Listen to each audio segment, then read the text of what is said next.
Come on, come on, come on, come on, come on.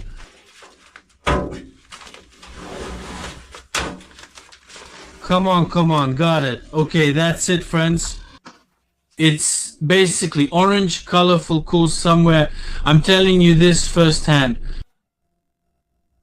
so to speak. Pro Series, damn. Whoa, alright, what a beauty. This is the Sharmax SE 600. Alright, let's take off the padding and I'll start telling you about this wonder monster. Whoa, whoa. And these are reflective, you know, to reflect the headlights.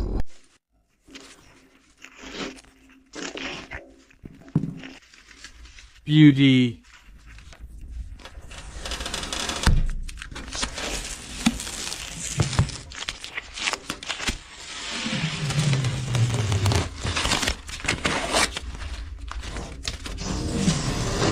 Friends, this is the Sharmax SE 600 motorized tow vehicle.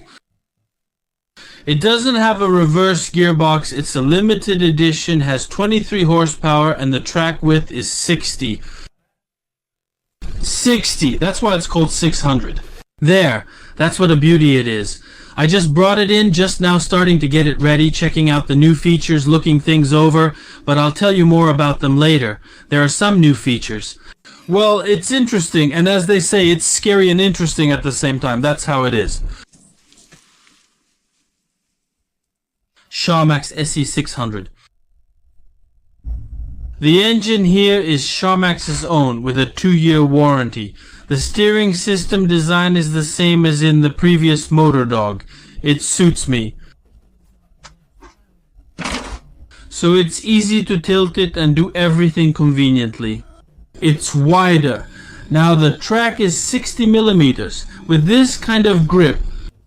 So here we have this kind of bumper again. Well, I would weld one like this. But again, if you weld a sharp bumper here like the one I have on my Motor Dog, it will end up being longer. It might not fit in a trailer and so on. So, about the hood is metal. The hood is metal with this kind of print, with this sticker. Well, it's nice. The sticker is solid like this, by the way. It's not stuck on evenly everywhere. But I think it won't come off when we're driving at 140 on it. So, one of the undeniable advantages of the motorized tow is this headlight, this LED headlight, like this. By the way, I wanted to order one like this for my old Motor Dog, but I forgot over the summer. Here, there's already this kind of wind protection skirt here, so that the turbulence doesn't fly in. Of course, some snow will still get in there. I'll be honest, I've never ridden. In 2 seasons with my Motor Dog, I have a smaller one, a different one, also from Sharmax. There was nothing, no problems, nothing froze up, nothing at all, even though I was in some pretty tough conditions. Here, a big trunk, a really big trunk. You can fit a lot of stuff in here. Here. This is how we see the engine layout. Well, basically like everyone else's. These are the trunk mounts here, on rubber bands. Dad said they'll fall off, well, in the woods, but Dad probably doesn't know that this isn't a snowmobile. It's a bit different here. You can't ride like that here. Yeah, that's it. The engine is on mounts. Guys, I'll be a bit like this. So, well, I'll be explaining things kind of abstractly. Basically, whatever comes to mind, that's what I'll say. Alright.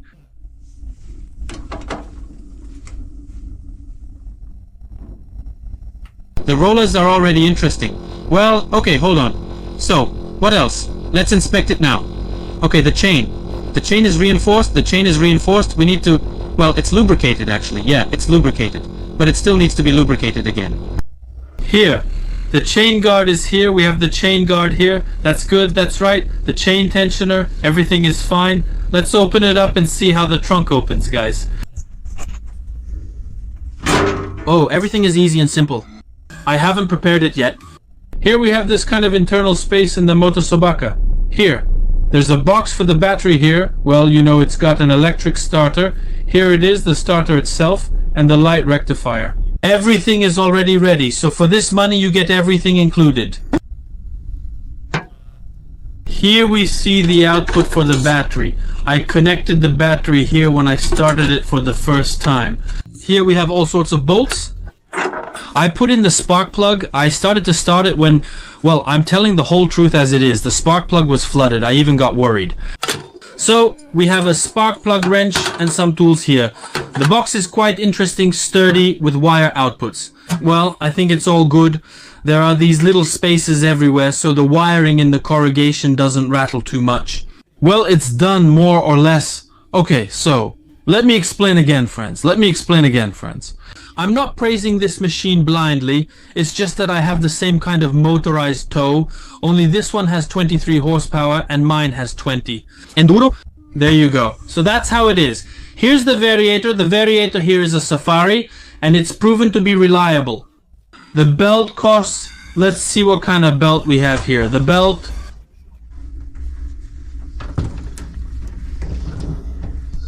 here it is. Rubicon Optimum or something. Well, honestly, I don't know. Probably on... Oh, here it is. 32 by 14. Here. This is a reliable Variator construction with a single support. One support. Here is the Safari Variator itself. Drive and driven. It needs to be lubricated. I checked the oil. There's oil in it. I ran it. Alright, that's it. Let's lower it. Well, the exhaust system... Guys, I don't really get it either, the exhaust system. I asked, just bring it out here, but apparently that's some kind of extra option because if you put your backpack here, it'll burn. Yeah, well, it's kind of a weird thing. That's how the wiring is set up.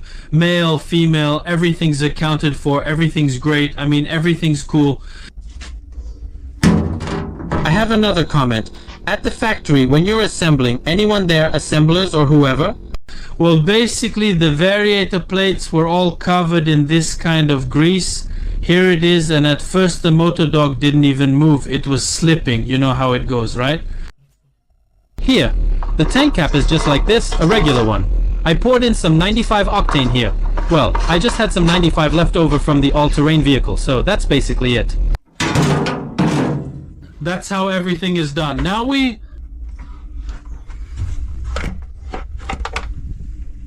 going to check the suspension. I'll repeat. The track is a 60, the length is 140 centimeters, and its weight is 120 kilograms. I'll say right away, it's noticeable. The fact that the weight of this machine, it's not bad, it's not good, I don't know yet, but it's noticeable. I'll say right away, friends, for any haters out there or whatever, they sent me this thing to try out to get an impression, and I'll send it back. So it's just, well, to mess around a bit, so to speak. Now we're going to tip it over. There you go. You see, basically, I've done everything. Just a little bit like this. It's not just that I'm showing you. I want to see it myself, too.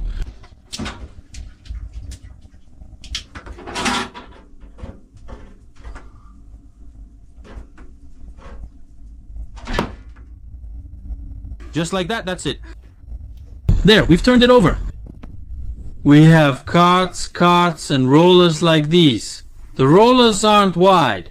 See? The rollers have these kinds of end caps. Interesting. All of this is from Burren Springs. The carts, well, I don't know. Probably from Burren too. You can change the angle of attack like this, like that. Here they are, lower or higher. There's already a mount here for the pusher module. Well, to be honest, for me, a motor dog and a pusher module are unacceptable. Well, because I have a snowmobile, so for me the motor dog is cool just because it's a motor dog. Here, this is a laser cut one like this.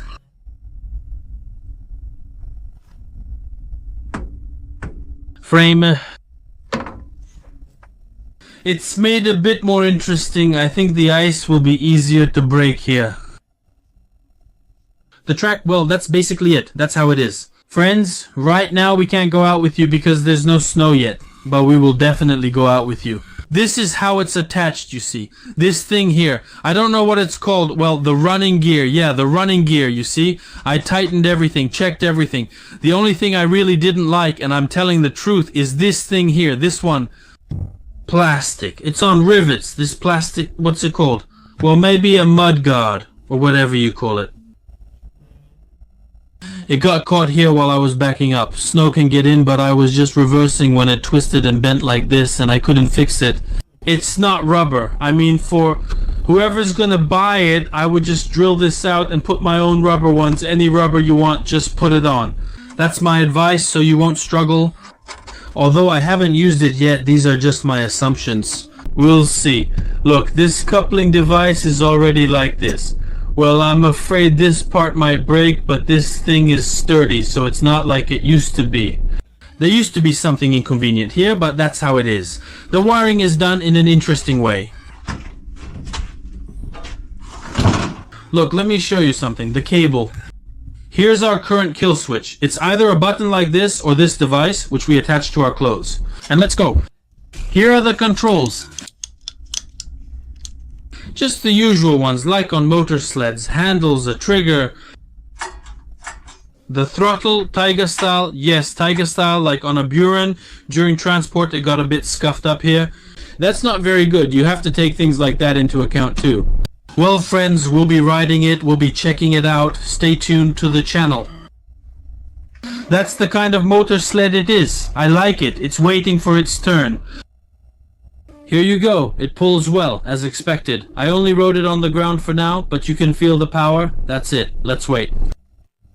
Friends, this motorized towing sled is suitable for hunting, fishing, for the farm, for village work. For example, I have a snowmobile and starting it in the cold. It's a Yamaha VK540, an old model that's about 21 to 23 years old. Starting it in winter, well, it's not exactly a problem, but you just don't feel like it. This kind of machine, I would say, well, someone might argue with me about it. It's finicky compared to this one, to this beast. This beast, even at minus 36, I would just step out of the tent, start it up, and go check the tip-ups. Just like that, no problem at all. I'm not saying the Yamaha won't start, but I just don't feel as bad about this thing, and it's more of a workhorse basically. So that's it. Stay tuned for more. We'll take it for a spin, see what it can do, stir things up, have some fun, and just enjoy ourselves. That's all, friends.